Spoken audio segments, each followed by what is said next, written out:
आज महाराष्ट्र बोर्डाचा 10वीचा निकाल दुपारी 1 वाजल्यापासून पाहता येणार ऑनलाईन निकाल। राज्यात दिवाळीपूर्वीच विधानसभेची रणधुमाळी, ऑक्टोबरमध्ये विधानसभा निवडणूक होण्याची शक्यता। देशात 6व्या टप्प्यात 63.36% मतदान, निवडणूक आयोगाकडून मतदानाची अंतिम आकडेवारी जाहीर। 6व्या टप्प्यात 58 मतदारसंघामध्ये झालं होतं मतदान। शिक्षक आमदार कपिल पाटील विधानसभेच्या रिंगणात उतरण्याची शक्यता, मुंबईतून विधानसभेची निवडणूक लढणार असल्याची माहिती। निवडणुकीपूर्वीच ऋषी सुनक यांना मोठा धक्का, पक्षाच्या 76 सदस्यांचा राजीनामा। ब्रिटनमध्ये 4 जुलै रोजी होणार आहे सार्वत्रिक निवडणुका।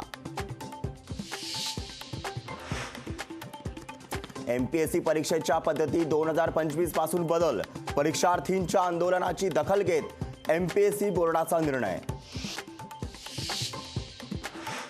मोदींचा इंडिया आघाडीवर हल्लाबोल, इंडिया आघाडी आरक्षण संपवण्याचे 3 कट रचत असल्याचा मोदींचा आरोप। मोदी हिमाचल सरकार पाडण्याची धमकी देतात, राहुल गांधींचा नरेंद्र मोदींवर आरोप। काँग्रेसचं सरकार आल्यास पहिल्या नोकरीची गॅरंटी, पदवीधर तरुणाला सरकार देणार पहिली नोकरी, राहुल गांधींचं तरुणांना जाहीर आश्वासन। रेमल चक्रीवादळाची पश्चिम बंगालच्या किनारपट्टीला धडक, वादळाची तीव्रता ताशी 110 ते 120 किलोमीटर असल्याची माहिती।